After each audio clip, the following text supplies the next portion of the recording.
샬롬 알레켐.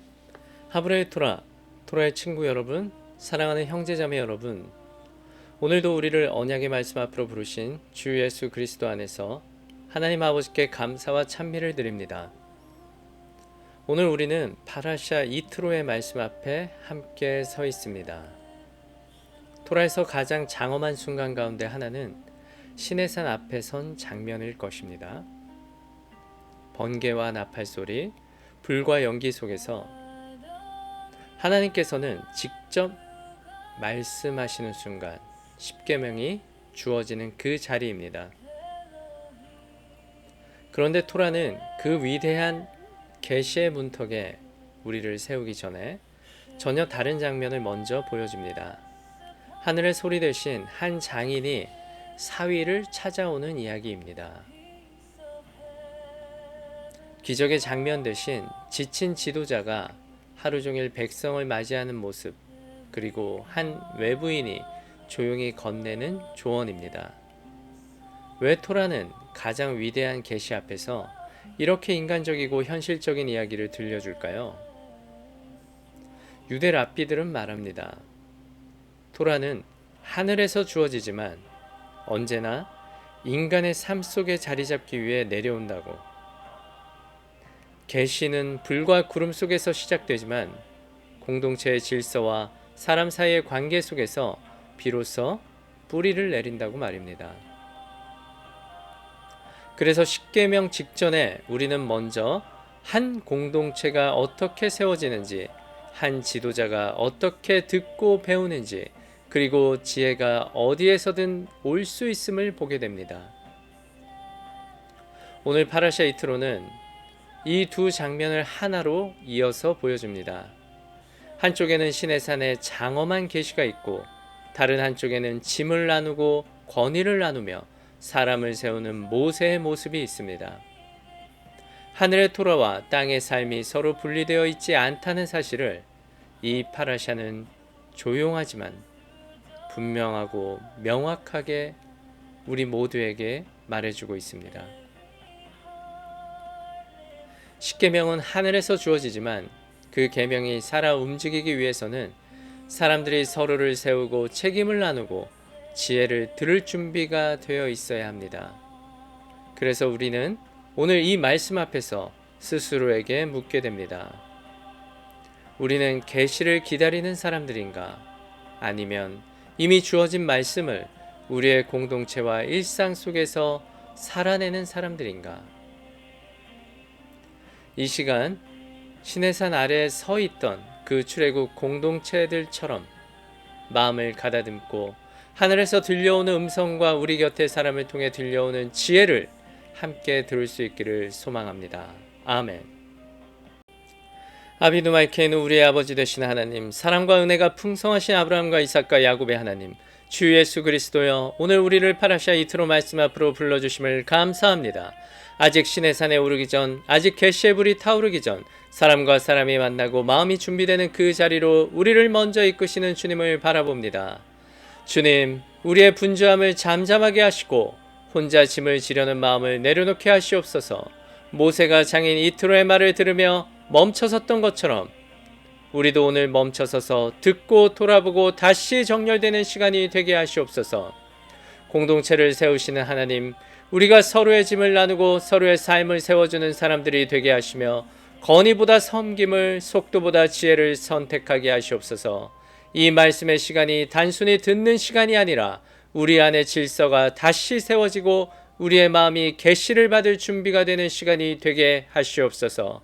광야에서도 길을 여시는 주님, 오늘 이 말씀 가운데 우리 각자의 삶을 다시 부르시고 공동체를 새롭게 묶어주시며 당신의 음성을 들을 수 있는 고요함을 허락하시옵소서. 시내산 앞에 서 있던 이스라엘처럼 우리의 마음을 하나로 모아주시고 토라가 하늘의 말씀이 아니라 오늘 우리의 삶 속에서 살아 움직이는 말씀이 되게 하시옵소서. 이 시간 말씀을 여시고 우리의 귀를 여시며 우리의 마음을 더 크게 여셔서 듣고 깨닫고 살아내는 그리스도의 참 백성이 되게 하시옵소서. 우리 주 예수 그리스도의 이름으로 기도합니다. 아멘. 바루가타 아도나이 엘로헤이누 멜레카울람 아샤르 키데샤누 베미츠보타부 베치바눌라속 베드브레이토라. 우리를 당신의 명령으로 거룩하게 하시고 우리를 토라의 말씀으로 빠져들도록 명령하신 온 우주의 왕이신 주 우리의 하나님 당신을 송축합니다. 아멘. 파라샤 이트로, 영어로는 제트로라고 합니다. 일반 성경에는 이드로라고 이렇게 표현이 많이 되어 있죠. 참고하시고요. 유대력으로 5786년 쉐바덜 20일, 양력으로는 2026년 2월 7일 토요일 17주차 파라샤 말씀입니다. 오늘도 성경책을 앞에 기쁨으로 활짝 펼치시고 영으로 예배드리는 모든 분들에게 주 예수 그리스도의 강력한 성령의 임재가 함께 하심을 믿습니다. 할렐루야. 먼저 토라 모세오경 말씀, 출애굽 탈출기라고도 하죠. 18장 1절에서 20장 21절까지 말씀, 하프타라 선지서 말씀, 이사야 6장 1절에서 7장 6절 말씀, 그리고 9장 6절에서 7절 말씀, 브리타다샤 신약 말씀, 마태복음 8장 5절에서 20절 말씀 함께 기쁨으로 나누도록 하겠습니다. 지난주 파라샤 베샬라은은 바로의 군대가 이스라엘 백성을 뒤쫓아와서 여호와의 손에 의해서 갈대바다, 즉 홍해에 어떻게 빠져 죽게 되는가에 대해 이야기 나누었었습니다. 유대 백성은 처음에 속박에서 자유를 경험하는 것에 대해 매우 기뻐하였으나 곧 광야에서 삶을 불평하기 시작합니다. 그러나 여호와께서는 은혜를 베푸셔서 백성의 필요를 채우기 위하여 하늘로부터 만나와 메추라기를 내려주시고 반석에서 물을 내시며 그들을 먹이시고 돌보십니다. 또한 하나님께서는 낮에는 구름 기둥과 밤에는 불 기둥으로 그들과 함께 하셨습니다. 그리고 아말렉과 전쟁 속에서도 하나님이 함께 싸우신다는 사실을 배우게 됩니다. 베샬라은은 단순히 구원받았다라는 이야기에서 멈추지 않습니다. 구원 이후에 시작되는 광야의 여정 속에서 하나님을 신뢰하는 법과 공동체로 살아가는 법을 배우는 시간입니다. 그리고 그 훈련의 자리 위에서 이제 이스라엘은 신의 산을 향해 나아가며 계시를 받을 준비를 하게 됩니다. 모세의 장인이며 미디안 제사장인 이드로가 하나님이 모세에게와 자기 백성 이스라엘에게 하신 일, 곧 여호와께서 이스라엘을 애굽에서 인도하여 내신 모든 일을 들으니라. 아멘. 출애굽기 탈출기 18장 1절 말씀입니다. 이번 주 토라 본문은 십계명을 주는 내용인데, 바이슈마 이트로 코엔 미드얀 호템 모셰, 바이슈마 이트로 코헨은 제사장이라는 뜻입니다. 미디안이죠, 나라. 호텐, 장인이란 뜻을 가지고 있습니다. 모셰. 그래서 본문 제목이 이상하게도 십계명이 아니라 그냥 이트로인 것이 굉장히 흥미로운 점입니다. 왜 그럴까요? 아시는 분들은 아시겠지만 히브리어 성경에서는 항상 해당 구절의 첫 단어로 파라샤가 시작되기 때문입니다. 영어로는 제트로라고 합니다. 이트로를. 그래서 영어로 번역하면 그의 풍요로움 또는 그의 탁월함이라는 뜻입니다. 또 다른 번역으로는 풍요 또는 넘침을 의미하기도 합니다. 이름이 참 강렬하죠. 그러니까 이트로는 단순한 이름이 아니라 실제로 풍요로움을 의미합니다. 넘치는 축복입니다. 주님을 찬양하라. 강력한 이름, 예언적인 이름. 이트로는 유대 전통에서 게르ጼ덱, 의로운 계종자로서 매우 존경을 받습니다.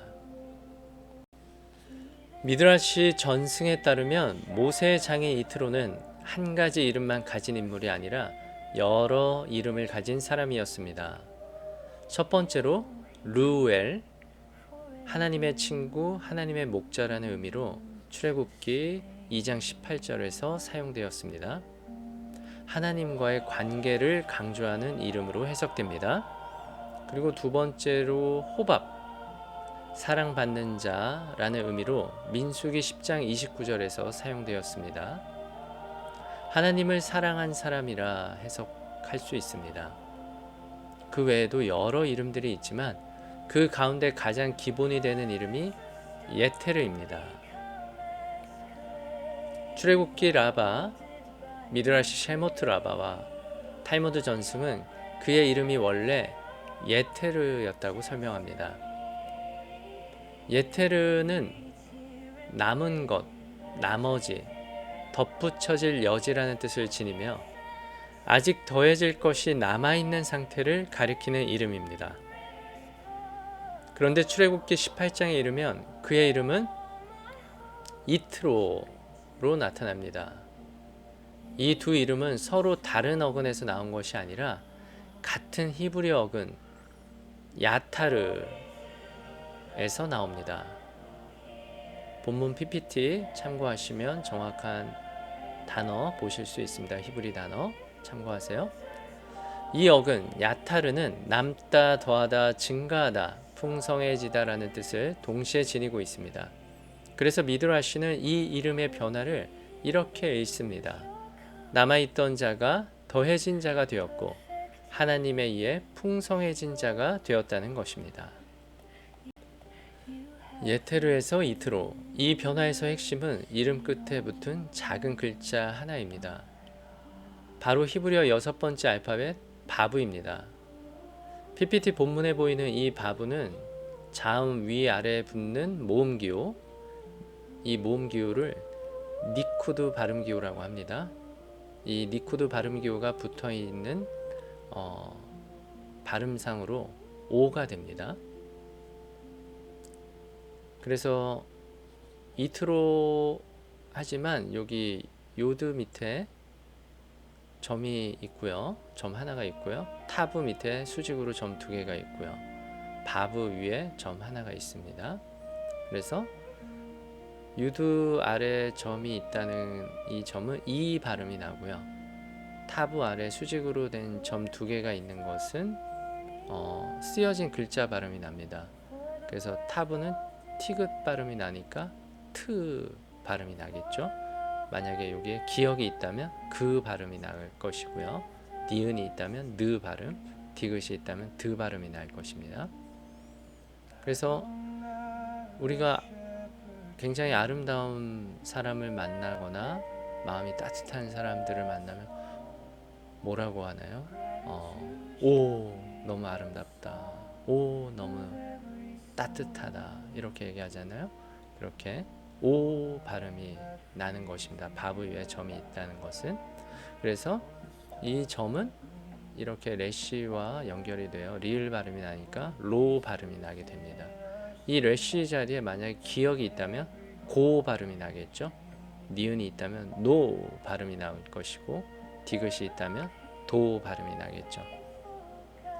히브리어에 관심이 있으신 분들은 이렇게 발음 기호 또 이렇게 공부해 보셔서 더 깊은 말씀의 진리로 기쁨을 맛보셨으면 하는 바람이 있습니다. 그러나 미드라시는 이 작은 글자를 단순한 철자 변화로 보지 않습니다. 미드라시는 이렇게 설명합니다. 이트로가 모세에게 조언하여 재판관들을 세우고 공동체의 질서를 세우는 데 기여했기 때문에 그의 공로로 토라의 한 단락이 더해졌다는 것입니다. 그래서 그의 이름에도 글자가 하나 더해졌다고 해석합니다. 그의 이름 끝에 붙은 작은 바브는 그의 조언을 통해 토라 안에 한 단락이 추가되었음을 상징하는 표식처럼 이해됩니다. 이 장면은 더욱 의미심장합니다. 왜냐하면 이 사건이 바로 시내산 개시 직전, 곧 십계명이 주어지기 바로 직전에 놓여 있기 때문입니다. 토라는 먼저 한 이방인 제사장의 지혜를 기록하고 그 다음 하늘의 계명을 기록합니다. 이것은 하나님께서 이스라엘만의 하나님이 아니라 모든 민족의 하나님이심을 보여주며 지혜가 때로는 경계 밖에서 와서 공동체를 정비하고 보다 효율적인 체계를 세울 수 있음을 드러냅니다. 따라서 예테르 곧 남은 자였던 그는 하나님께서 더하신 자 풍성해진 자인 이트로가 됩니다. 그리고 그 이름의 변화 속에는 하나님께서 이스라엘의 하나님이시면서 동시에 모든 민족의 하나님이시라는 깊은 메시지가 담겨 있습니다. 이 이름의 마지막 글자는 바부입니다. 히브리어에서 바부는 단순한 철자 이상의 의미를 지닙니다. 문법적으로는 그리고라는 연결을 나타내는 글자이며 형태적으로는 곧게 내려오는 선처럼 보여 고대 히브리 상징에서는 못, 갈고리, 연결하는 고리를 뜻하기도 합니다. 그래서 바부는 본질적으로 연결하다, 이어주다라는 상징을 가진 글자입니다. 미드라시 전승은 이트로의 이름 끝에 바브가 더해진 것을 단순한 철자 변화가 아니라 연결의 사명으로 읽습니다. 이트로는 이방인 제사장이었지만 이스라엘 진영으로 와서 모세에게 지혜를 주었고 그 지혜는 공동체를 안정시키는 구조로 이어졌습니다. 그래서 그의 이름 끝에 붙은 바브는 서로 다른 세계를 이어주는 역할을 상징하는 글자로 이해됩니다. 저희 유튜브 채널 보시면 쇼츠가 만들어져 있습니다. 그 쇼츠에 히브리 알파벳, 알렙, 베트, 기메 이렇게 순서대로 그 알파벳의 뜻과 의미를 쇼츠로 만들어 놓았으니까 관심 있는 분들은 참고해서 보셨으면 합니다. 출애굽기 탈출기 19장 5절에서 6절 하나님께서는 시내산에서 이스라엘에게 이렇게 말씀하십니다. 너희가 내 말을 잘 듣고 내 언약을 지키면 너희는 모든 민족 가운데서 내 소유가 되겠고 너희가 내게 제사장 나라가 되며 거룩한 백성이 되리라. 아멘. 이 선언 직전의 토라는 먼저 이방인 제사장 이트로의 이름을 기록합니다. 이는 하나님께서 이스라엘만의 하나님이 아니라 모든 민족의 하나님이심을 드러내는 너무나 은혜로운 장면입니다. 사도 바울 역시 로마서 3장 29절에서 하나님은 유대인만의 하나님이시냐 이방인의 하나님도 되시지 아니하냐 진실로 이방인의 하나님도 되시느니라 라고 말합니다. 따라서 이트로의 이름 끝에 붙은 이 히브리 알파벳 바브는 여러 연결이 담겨 있습니다. 첫 번째로 이스라엘과 이방인의 연결입니다. 이방인 제사장의 이름이 시내산 계시 직전에 토라의 제목이 됩니다. 하나님의 계시는 특정 민족 안에만 머물지 않고 모든 민족을 향해 열려 있음을 보여줍니다. 두 번째로는 하늘의 토라와 땅의 공동체의 연결입니다. 십계명이 주어지기 전에 재판 구조와 공동체 질서가 먼저 세워집니다. 계시는 하늘에서 내려오지만 그 계시가 살아 움직이기 위해서는 사람 사이의 질서와 구조가 필요합니다. 이트로는 그 연결을 만든 인물입니다. 세 번째로는 사명과 관계의 연결입니다. 출애굽기 18장 3절에서 5절 모세는 떨어져 있던 가족과 다시 만납니다. 모세의 장인 이드로가 모세가 돌려보냈던 그의 아내 십보라와 그의 두 아들을 데리고 왔으니 그 하나의 이름은 게르솜이라. 이는 모세가 이르기를 내가 이방에서 나그네가 되었다 하며 하나의 이름은 엘리에셀이라. 이는 내 아버지의 하나님이 나를 도우사 바로 파라오의 칼에서 구원하셨다 함이더라. 모세의 장인 이드로가 모세의 아들들과 그의 아내와 더불어 광야에 들어와 모세에게 이르니 곧 모세가 하나님의 산에 진친 곳이라. 아멘. 사명에 집중하던 지도자가 가정과 공동체 안에서 다시 연결됩니다. 이 장면 역시 끊어졌던 것을 이어 회복시키는 바브의 상징과 맞닿아 있습니다. 유대 전승은 이 작은 글자 하나 속에 하나님께서 세상을 다루시는 방식을 읽어냅니다.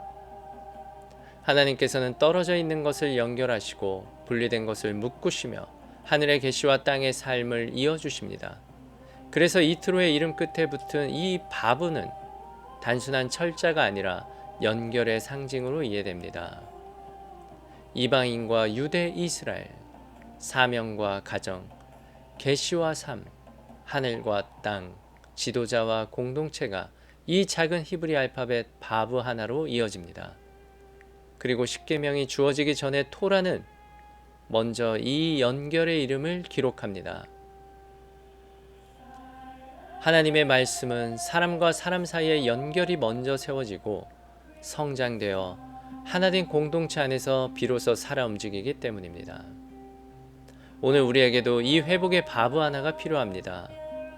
하나님과 우리의 삶을, 말씀과 공동체를, 가족과 나를, 서로 다른 사람들을 선으로 다시 이어주는 작은 연결의 글자, 히브리어 알파벳 6번째 글자 바브 말입니다. 그리고 하늘나라와 이 세상을 잇고 하나님 아버지와 우리 모두를 다시 연결하신 분,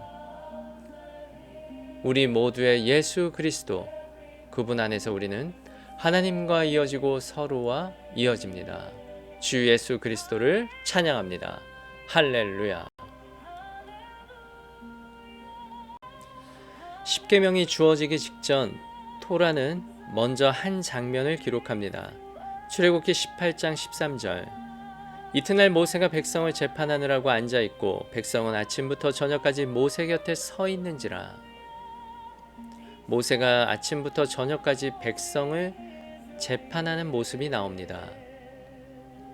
모든 문제, 작은 일부터 큰 일까지 모세 혼자 감당하고 있었습니다. 이를 본 장인 이트로는 이렇게 말합니다. 출애굽기 18장 17절에서 18절. 내가 하는 것이 옳지 못하다.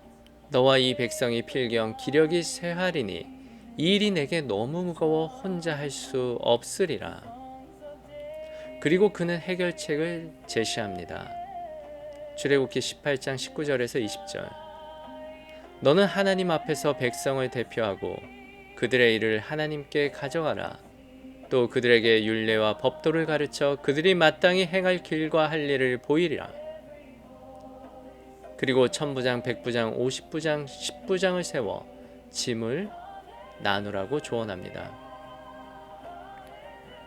이 장면에서 매우 중요한 점은 하나님께서 모세에게 직접 말씀하시지 않았다는 것입니다. 하나님께서는 이방인 제사장 이트로를 통해 모세에게 말씀하십니다. 유대 탈무드 사내들인 94A와 미드라시 전승은 이트로의 조언이 토라에 기록된 것을 매우 특별한 일로 바라봅니다. 왜냐하면 이방인의 지혜가 토라의 본문 안에 들어왔기 때문입니다. 즉, 그의 역할은 단순한 조언이 아니라 공동체를 세우는 지혜였고 하나님의 이끄심이었습니다. 내가 만일 이 일을 하고 하나님께서도 내게 허락하시면 내가 이 일을 감당하고 이 모든 백성도 자기 곳으로 평안히 가리라. 출애굽 18장 23절. 이트로의 조언이 마무리됩니다. 사실 이 장면에서 더 놀라운 것은 모세의 반응입니다. 그는 이미 출애굽을 이끌었고 홍해를 건넜고 이스라엘의 최고의 지도자였습니다. 그러나 출애굽기 18장 24절 성경은 이렇게 말합니다. 모세가 그의 장인의 말을 듣고 그가 말한 모든 것을 행하였더라. 아멘. 여기서 우리는 진정한 리더십의 모습을 보게 됩니다. 어떻게 보면 진정한 사명자, 진정한 제사장의 모습을 보게 되는 것이죠. 모세는 자신보다 나이 많은 장인, 이방인 제사장의 조언을 겸손히 듣습니다. 민수기 12장 3절은 모세를 이렇게 평가합니다. 이 사람 모세는 온유함이 지면의 모든 사람보다 더하더라. 아멘. 그의 위대함은 능력에만 있지 않았습니다. 듣는 마음에 있었습니다. 유대 랍비 전승은 이 장면이 십계명 앞에 놓인 이유를 설명합니다. 토라는 먼저 공동체의 질서가 세워지고 지도자가 짐을 나누는 장면을 보여준 후 계시를 기록합니다. 즉 하늘의 토라는 준비된 공동체 위에 내려옵니다. 또한 전승은 하나님이 때때로 사람을 통해 말씀하신다는 사실을 강조합니다. 하나님의 음성은 예언자를 통해서도, 장인을 통해서도, 지혜로운 사람을 통해서도 우리에게 들려올 수 있습니다. 이 장면은 리더십의 이야기이면서 동시에 공동체의 이야기입니다. 하나님께서는 모세에게 사명을 주셨지만 혼자 감당하게 하지 않으셨습니다. 하나님께서는 사람을 보내셨습니다. 경험 있는 사람, 지혜 있는 사람, 함께 짐을 나눌 사람을 보내셨습니다. 그리고 모세는 그 말을 들었습니다. 이것이 성령께서 공동체 안에서 일하시는 방식입니다. 하나님께서는 말씀으로만이 아니라 사람을 통해서도 우리에게 말씀하십니다. 십계명이 내려오기 직전 하나님께서는 먼저 듣는 리더와 함께 짐을 나누는 공동체를 세우십니다. 그리고 우리는 이 장면에서 한 가지 중요한 사실을 배웁니다. 하나님께서는 기름 부음 받은 사람에게도 다른 사람을 보내셔서 말씀하신다는 것입니다. 지혜는 하늘에서만 오는 것이 아니라 때로는 우리 곁에 사람을 통해 우리에게 다가옵니다. 그래서 진정한 리더십은 말하는 능력보다 듣는 겸손에서 시작됩니다. 아멘.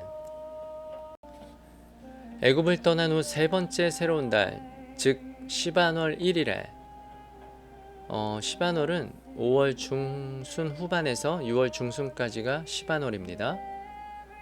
편안하게 간단하게 5월 말에서 6월 초로 이해하시면 좋을 듯합니다. 시반월 1일 이스라엘 백성은 시내산 맞은편 모세가 처음 위임을 받았던 곳에 진을 칩니다.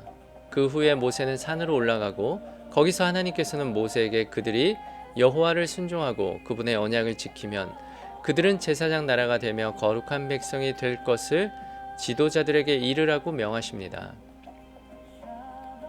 이 메시지가 지도자들에게 전해지나 백성은 여호와께서 명령하신 대로 우리가 다 행하리이다.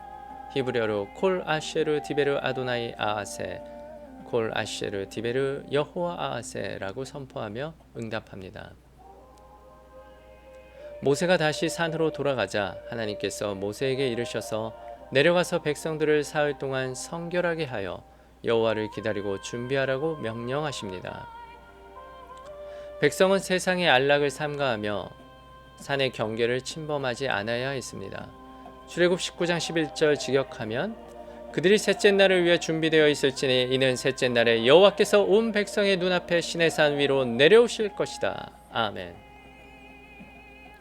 셋째 날 아침에 이때가 시반월 6일, 정확히 출애굽 후 7번째 주입니다. 하나님의 절기로 정확히 말씀드리면 이때가 77절 또는 오순절이 될 수 있습니다. 가톨릭에서는 아마도 성령 강림 대축일로 인지하시면 될 것 같네요. 6월절 이후 49일이 지난 날, 요즘 기준으로 말씀드리면 부활절 이후 대략 49일이 지난 날, 모든 이스라엘 백성은 시내산 기슭에 모였습니다. 사도행전 2장을 연결해서 떠올릴 수 있겠죠. 오순절 날이 이미 이름에 그들이 다 같이 한 곳에 모였더니 호련히 하늘로부터 급하고 강한 바람 같은 소리가 있어 그들이 앉은 온 집에 가득하며 마치 불의 혀처럼 갈라지는 것들이 그들에게 보여 각 사람 위에 하나씩 임하여 있더니 그들이 다 성령의 충만함을 받고 성령이 말하게 하심을 따라 다른 언어들로 말하기를 시작하니라. 아멘. 사도행전의 이 제자들에게 임재한 성령의 모습처럼 여호와께서 시내산에서 우레와 번개와 빽빽한 구름과 불과 매우 큰 나팔 소리 가운데 강림하십니다. 그때 모세는 올라갔으나 여호와께서 그에게 다시 내려가서 제사장을 포함한 백성들에게 일러서 여호와의 진노로 죽임을 당하지 않도록 산기슭에 서지 말 것을 경고하라고 하십니다. 여호와께서는 백성들에게 요구되는 기본적인 도덕적 행위, 즉 십계명, 히브리어로 아세레 하드바림, 문자적 의미로는 10가지 말씀들을 선포하십니다. 빠르게 나눠보도록 하겠습니다. 첫 번째, 나는 너희를 애굽에서 인도하여 낸 내 하나님 여호와라. 두 번째, 나 외에는 다른 신들을 두지 말라. 세 번째, 내 하나님 여호와의 이름을 망령되게 부르지 말라. 네 번째, 안식일을 기억하여 거룩하게 지키라. 다섯 번째, 내 부모를 공경하라. 여섯 번째, 살인하지 말라. 일곱 번째, 간음하지 말라. 여덟 번째, 도둑질하지 말라. 아홉 번째, 내 이웃에 대하여 거짓 증거하지 말라. 열 번째, 내 이웃의 집을 탐하지 말라. 유대 미드라시에 따르면 시반월 6일은 샤밧 안식일이었으며 이스라엘 백성들은 큰 우레와 계속되는 번개, 시내산 주위에 자욱한 연기를 내며 타는 불로 인하여 깨어 있었다고 합니다. 나팔 소리는 크게 울리고 점점 더 커져서 백성들은 가슴을 붙잡고 떨었습니다. 모세가 이스라엘 백성들에게 가까이 오라고 부르자 하늘이 열리고 모든 나무들은 뿌리채 뽑혀서 공기 중에 떠다녔습니다. 시내산의 흙과 바위는 순전한 수정으로 변했고 이스라엘 백성은 투명한 산 모양의 형태를 통해 위를 올려다볼 수 있었습니다. 갑자기 여호와의 음성이 이스라엘 백성에게 들렸습니다. 너희들은 그 토라를 받아라. 그렇지 않으면 이곳에 매장될 것이다. 이스라엘 백성이 큰 소리로 콜 아쉐르 디베르 아도나이 나세, 여호와께서 명령하신 대로 우리가 다 행하리이다 라고 외치며 응답하였습니다. 그러자 여호와께서는 즉시 10가지 계명 모두를 한숨에 말씀하셨습니다. 하늘과 땅이 진동하고 강들의 물줄기가 뒤바뀌어졌습니다. 백성이 마음의 평정을 얻었을 때 여호와께서는 그 계명들의 목록을 첫 번째 것부터 시작하여 나는 너희를 애굽에서 인도하여 낸 내 하나님 여호와라 라고 천천히 반복하셨습니다. 그러나 여호와께서 두 번째 계명을 시작하려고 하자 백성은 두려움에 사로잡히기 시작하여 모세에게 자기들의 중재자, 즉 하나님 앞에서 중보자가 되어달라고 요구하였다고 합니다. 시내산에서 하나님은 구름과 불 가운데 내려오셨고 브릿하다샤 신약에서 하나님은 육신을 입고 예수 그리스도 안에서 우리 가운데 오셨습니다. 요한복음 1장 14절 말씀이 육신이 되어 우리 가운데 거하심에 우리가 그의 영광을 보니 아버지의 독생자의 영광이여 은혜와 진리가 충만하더라. 아멘. 시내산에서 돌판에 기록되었던 하나님의 말씀이 예수 그리스도 안에서 살아있는 말씀으로 우리 가운데 오신 것입니다. 또한 시내산에서 백성은 셋째 날을 준비했습니다. 그리고 복음서에서 예수님은 셋째 날에 부활하셨습니다. 셋째 날의 준비와 셋째 날의 나타나심은 하나님께서 자신의 백성을 만나시는 시간이라는 공통된 메시지를 담고 있습니다. 십계명은 하나님과 백성 사이의 언약의 기초였습니다. 그러나 예수 그리스도 안에서 그 언약은 더 깊어집니다. 하나님의 말씀은 더 이상 돌판에만 기록되는 것이 아니라 우리 마음에 새겨지게 되었습니다. 예레미야 31장은 하나님이 율법을 마음에 기록하시겠다고 약속하고 히브리서는 그 약속이 그리스도 안에서 이루어졌다고 말합니다. 시내산에서 하나님은 하늘과 땅 사이에 계명을 주셨고 예수 그리스도 안에서 하나님께서는 하늘과 땅 사이를 직접 연결하셨습니다. 예수와 그분은 하나님과 인간 사이의 다리가 되셨습니다. 그래서 시내산의 준비는 오늘 우리에게도 굉장히 큰 의미가 있습니다. 우리는 이미 예수 그리스도를 통해 하나님과 연결된 백성이지만 동시에 다시 오실 주님을 기다리는 백성입니다. 계시록은 묵시록은 모든 눈이 그분을 보게 될 날을 말합니다. 시내산에서 온 백성이 하나님을 바라보았던 것처럼 마지막 때에도 모든 눈이 그분을 보게 될 것입니다. 그러므로 시내산의 말씀은 오늘 우리에게 이렇게 들립니다. 준비하라. 마음을 정결하게 하라. 말씀을 삶에 새겨라. 왜냐하면 하나님께서는 시내산에서 직접 출애굽한 백성들에게 내려오셨고 또한 예수 그리스도 안에서 우리 가운데 오셨으며 다시 오실 것이기 때문입니다. 아멘. 이번 주 파라샤 이트로의 하프타라 선지서에서는 유대 현자들은 이스라엘이 시내산에서 언약을 받는 것, 즉 출애굽 19장 8절 콜 아셰르 디베르 아도나이 나세 여호와께서 명령하신 대로 우리가 다 행하리이다. 이 장면과 이사야 선지자가 여호와의 질문에 응답하는 것과 연결을 짓습니다. 내가 누구를 보내며 누가 우리를 위하여 갈꼬? 라는 여호와의 질문에 대하여 이사야는 아브라함과 모세와 사무엘이 여호와를 배웠을 때 대답했던 것처럼 히브리어로 히네니 내가 여기 있나이다 라고 대답합니다. 이사야가 처음으로 한 책무 중에 하나는 북왕국인 이스라엘이 시리아와 동맹하여 남유다를 치려고 해도 하나님께서 개입하셔서 능히 이기지 못하도록 하신다고 전하며 아하스 왕을 안심시키는 것이었습니다. 더욱이 유다는 의를 영원히 회복하시는 왕을 약속받았습니다. 이사야 6장 9절 이는 한 아기가 우리에게 낳고 한 아들을 우리에게 주신 바 되었는데 그의 어깨에는 정사를 메었고 그의 이름은 기묘자라 모사라 전능하신 하나님이라 영존하시는 아버지라 평강의 왕이라 할 것임이라. 아멘. 많은 유대 주석가들은 약속된 아기를 아하스의 뒤를 이은 히스기야로 생각했습니다. 유대 랍비 라쉬의 주석에 보면 그렇게 기록되어 있습니다. 그 이유는 여기에 사용된 히브리 단어 동사 율라드 그가 태어났습니다 라는 뜻입니다. 또 니탄 그가 주어졌습니다 라는 뜻입니다.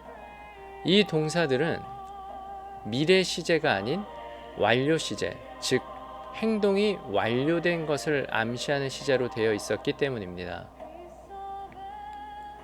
본문에 보시면 율라드와 니탄이죠. 여기 파란색으로 표시해 두었습니다. 율라드, 니탄 참고하세요. 그러나 이사야서 9장 6절 7절의 표현은 이스라엘의 이상적인 왕, 즉 메시아의 소망에 대해 언급하고 있는데 이것은 땅에서 하나님의 임재가 구체화되는 것으로 읽힐 수 있다는 것을 우리 모두가 알 필요가 있습니다. 본문에 기록된 네 가지 히브리 단어 펠레, 요에츠엘 기보르, 아비아드, 사르샬롬 기억해 두셨으면 합니다.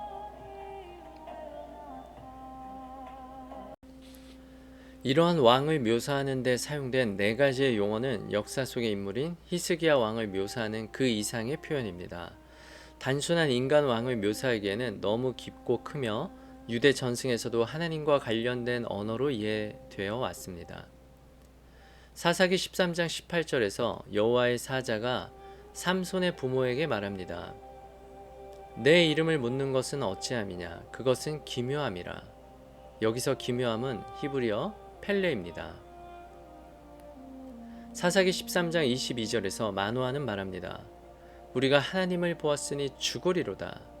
즉 펠레라는 표현은 여호와의 사자 곧 하나님의 현현과 연결된 언어이며 인간의 지혜를 넘어서는 하나님의 차원에 속한 기묘함을 가리킵니다.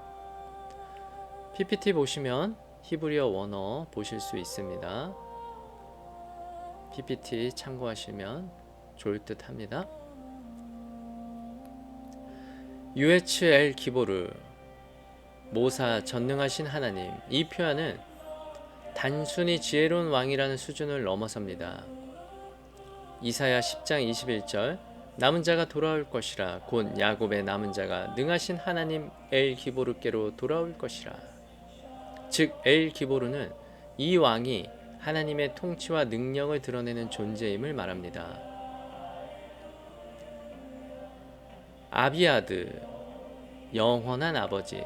유대 전통에서 하나님은 이스라엘의 아버지로 불립니다. 이사야 63장 16절 주는 우리 아버지시라. 유대 전통의 기도인 아비누 말케이누 우리의 아버지, 우리의 왕 에서처럼 하나님께서는 백성의 아버지로 불립니다. 이 왕은 단지 한 시대의 지도자가 아니라 영원성과 관계된 존재로 묘사됩니다. 마지막으로 사르샬롬, 평강의 왕. 탈무드 샤바 10b는 말합니다. 하나님의 이름 가운데 하나는 샬롬이다. 아멘. 사사기 6장 24절 여호와 샬롬, 즉 샬롬은 단순한 상태가 아니라 평강의 왕 하나님의 이름과 연결됩니다. 탈무드와 성경 전통에서 샬롬은 단순한 평화 상태가 아니라 하나님 자신이 평강이시며 그분이 임하실 때 진정한 샬롬이 이루어집니다. 이 네 가지 칭호는 역사 속에 어떤 한 왕, 예를 들어 히스기야 왕에게만 제한하기에는 너무 큰 표현입니다. 이사야는 단순히 한 정치적 지도자를 말하는 것이 아니라 하나님께서 자신의 백성을 위해 어떤 방식으로 임하실지를 바라보고 있습니다. 브리타다샤 신약에서 이사야 9장 6절의 언어는 예수님의 사역과 연결됩니다. 마태복음 4장 16절은 이사야의 예언을 인용하여 빛이 어둠 가운데 임했다고 말합니다. 요한복음 1장 14절 말씀이 육신이 되어 우리 가운데 거하심에 시내산에서 하나님께서 내려오셨고 이사야의 예언 속에서 하나님의 통치가 약속되었으며 신약에서는 하나님의 말씀이 사람 가운데 거하셨다고 증언합니다. 예수님은 단순히 선지자나 교사가 아니라 하나님의 임재가 인간의 역사 안으로 들어온 사건으로 이해됩니다. 그분 안에서 하나님의 지혜가 드러났고 하나님의 능력이 나타났으며 하나님의 아버지 되심이 계시되었고 하나님의 평강이 선포되었습니다. 중요한 것은 이 칭호들이 단순한 이름이 아니라 하나님의 성품이 역사 속에 드러나는 방식을 말한다는 점입니다. 하나님은 멀리 계신 분이 아니라 자신의 백성 가운데 임하시고 그들을 다스리시며 평강으로 이끄시는 분이십니다. 이사야의 예언은 한 아이의 탄생으로 시작하지만 결국 하나님이 자신의 백성을 떠나지 않으시고 직접 찾아오신다는 약속으로 이어집니다. 그리고 그 약속은 예수 그리스도를 통해 더욱 분명히 드러납니다. 기묘하신 하나님, 지혜의 모사, 영원한 아버지, 평강의 왕, 하나님은 멀리 계신 분이 아니라 오늘 이 자리 바로 지금 자신의 백성 가운데 임하시는 분이십니다. 아멘. 다음은 아하바트 암미 대표이자 예시바 슈브의 총장이신 랍비 이즈악 샤피라의 중국 본토에서 전해온 은혜로운 샤bat 메시지 영상을 나누도록 하겠습니다. 샤ባት 샬롬. 여러분 시청해 주셔서 감사합니다. 라비 샤피라입니다. 축복을 빕니다. 중국에서 샬롬을 보냅니다. 오늘 특히 한국에 계신 분들께도 인사드립니다. 정말 기대가 됩니다. 저는 한국에 가서 한국 분들과 함께 불임절 축제를 보내기 위해 큰 노력을 하고 있습니다. 곧 한국에서도 정말 멋진 시간이 될 것입니다. 하지만 우리는 여러분이 상상할 수 있는 가장 치열한 날들 한가운데 있습니다. 여러분께 설명조차 할 수 없습니다. 어떤 날은 20시간, 21시간씩 깨어 있습니다.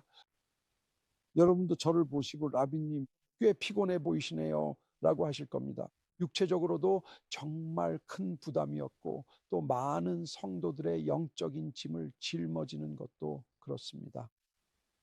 언젠가 여러분께 나눌 수 있을지도 모르는 이야기들이 있지만 지금은 당연히 말씀드릴 수 없습니다. 하지만 여러분의 기도가 꼭 필요하고 많은 분들이 특히 오퍼레이션 70을 위해 재정적으로도 후원해 주시길 바랍니다. 정말로요. 우리는 이곳 중국에서 매우 중요한 날들, 정말 중요한 날들 한가운데 있습니다. 여러분께 계속해서 이 날들을 위해 기도해 달라고 부탁드립니다.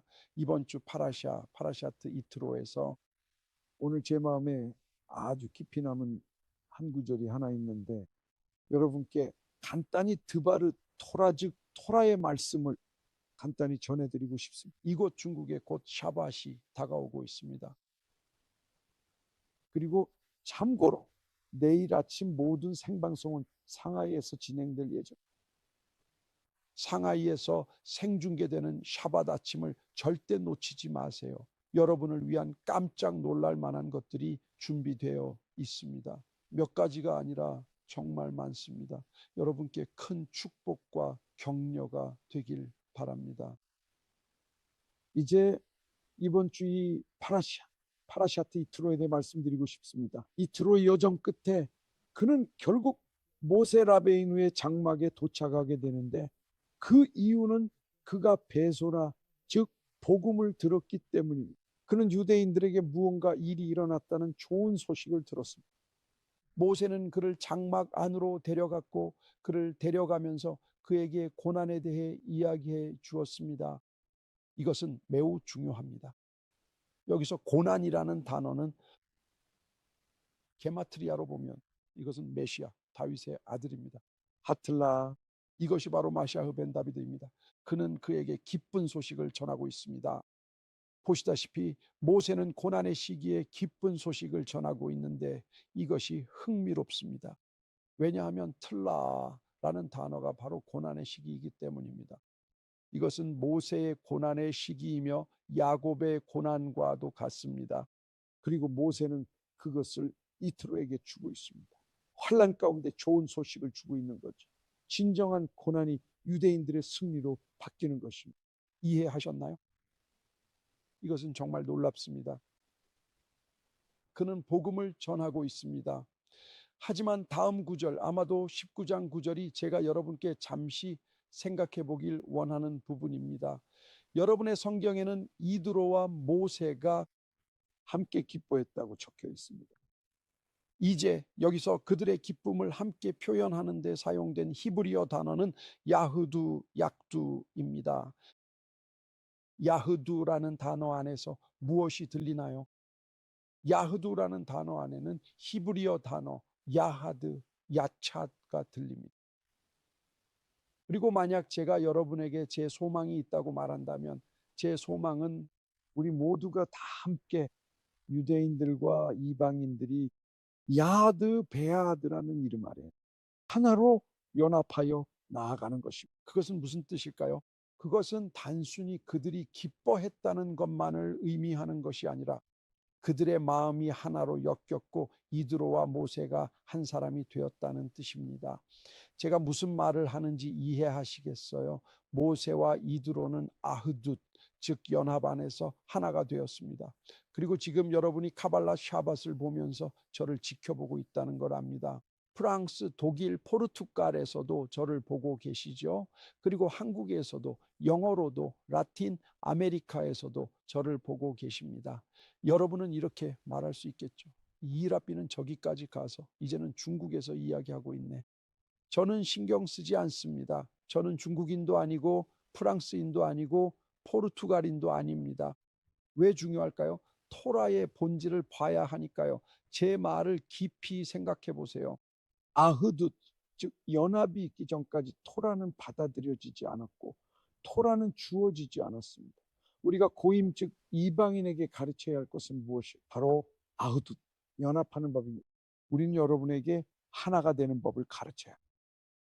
메시아의 몸 안에서 하나가 되고 서로와도 하나가 되어야 합니다. 서로의 짐을 나누어 지세요. 이것이 바로 메시아의 율법입니다. 갈라디아 6장 2절은 제한이 아닌 명령이죠.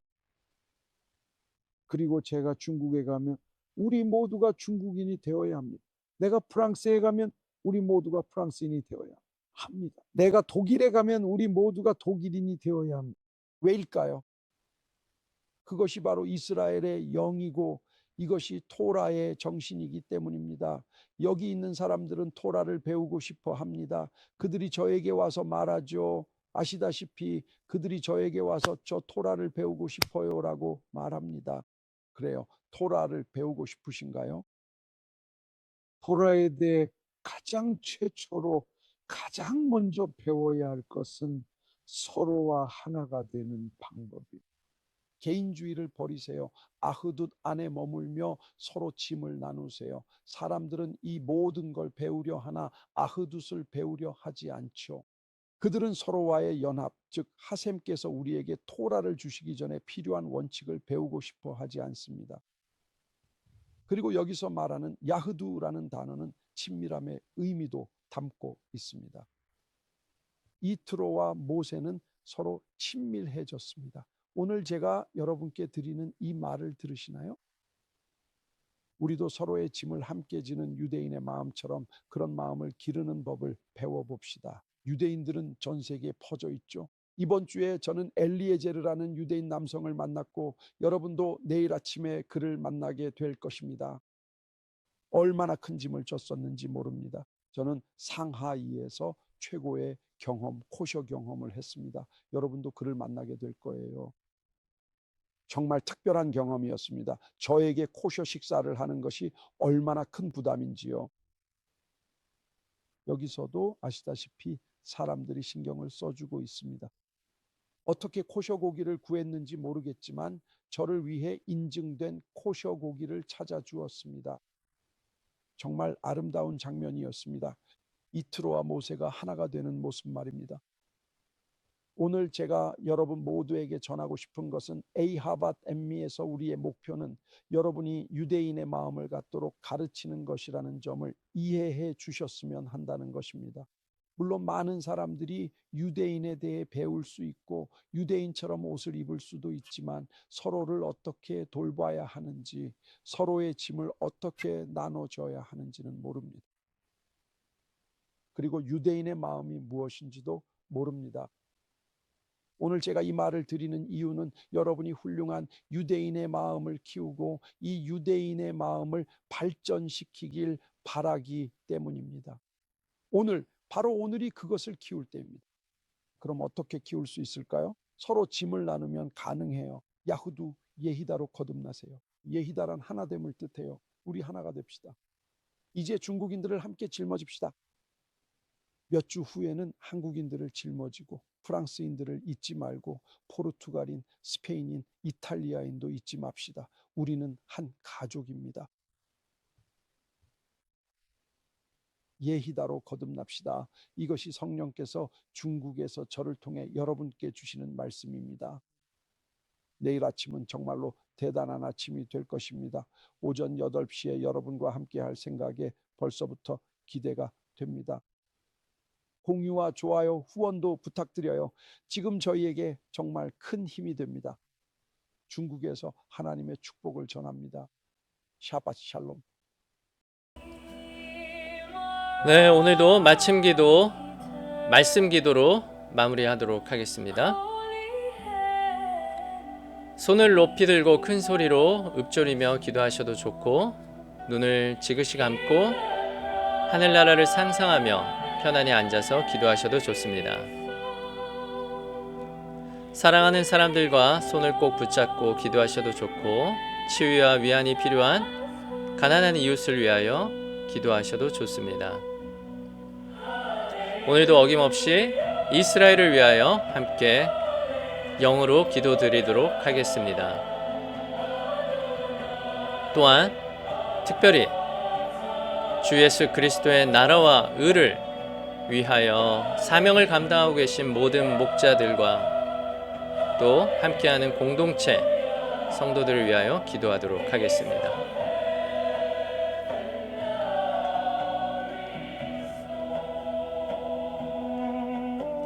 이드로가 여호와께서 이스라엘에게 큰 은혜를 베푸사 애굽 사람의 손에서 구원하심을 기뻐하여 이드로가 이르되 여호와를 찬송하리로다. 너희를 애굽 이집트 사람의 손에서와 바로 파라오의 손에서 건져내시고 백성을 애굽 이집트 사람의 손 아래에서 건지셨도다.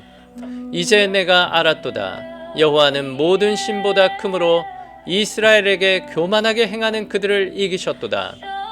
모세의 장인 이드로가 번제물과 희생제물들을 하나님께 가져오매 아론과 이스라엘 모든 장로가 와서 모세의 장인과 함께 하나님 앞에서 떡을 먹으니라. 아멘.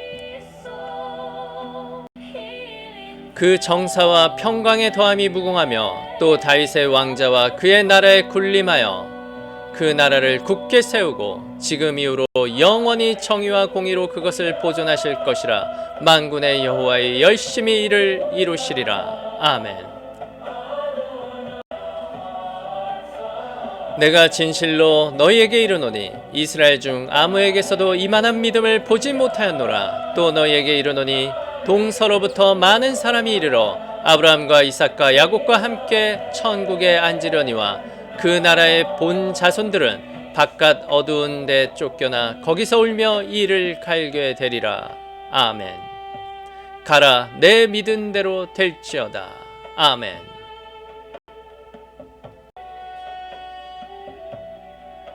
여우도 굴이 있고 공중의 새도 거처가 있으되 인자는 머리 둘 곳이 없다. 죽은 자들이 그들의 죽은 자들을 장사하게 하고 너는 나를 따르라. 아멘.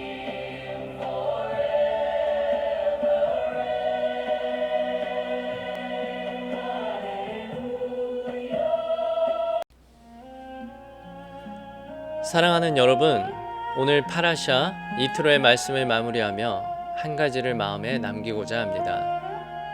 이트로는 이방신을 섬기던 제사장이었지만 하나님께서 이스라엘에게 행하신 일을 듣고 광야길을 한 걸음에 달려와 모세를 만났습니다.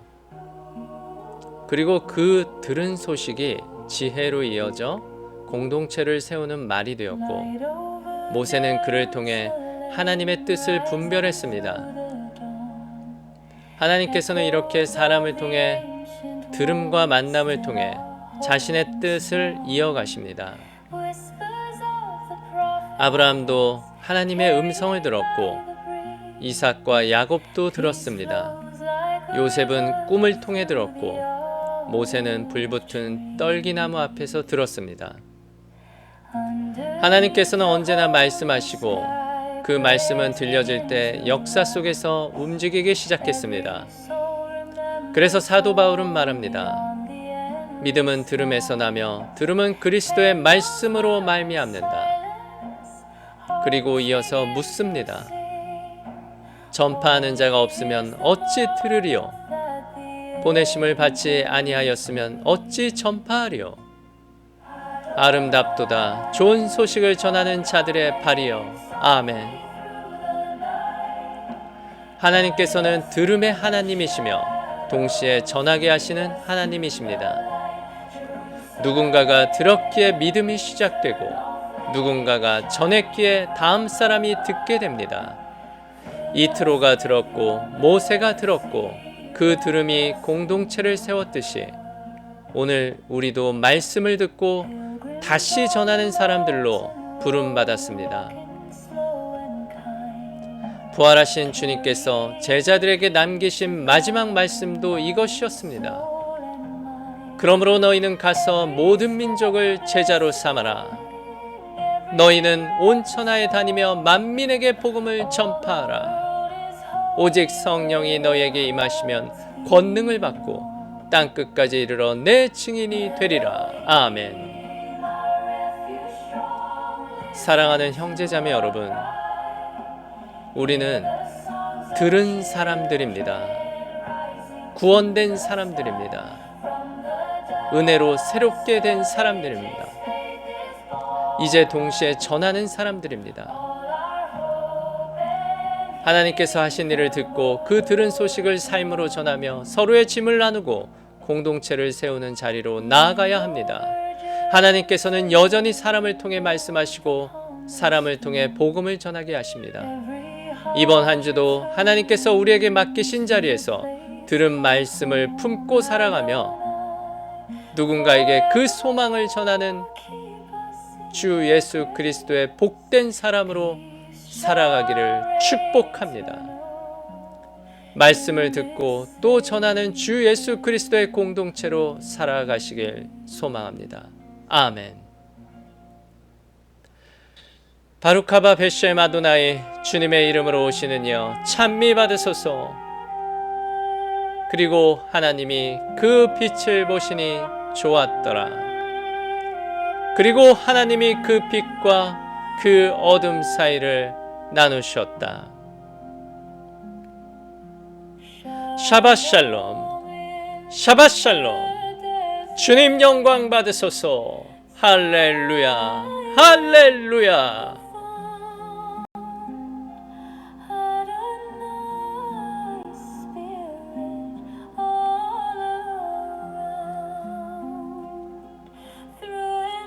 하작, 하작, 베니트 하제크.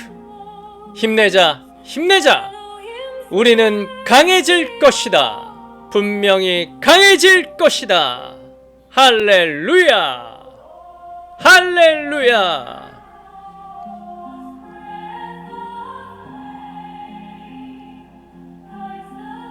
네, 이번 한 주도 이틀 후에 그 강력한, 충만한, 넘치는 은혜 안에서 복되고 복된 한 주 되시길, 또 우리의 평강의 왕, 샬롬의 왕, 주 예수 그리스도 안에서 평강을 누리시길 소망합니다. 다음 주는 파라샤 미시파팀 토라 말씀으로 만나도록 하겠습니다. 샬롬. 함께 있네요. 샬롬.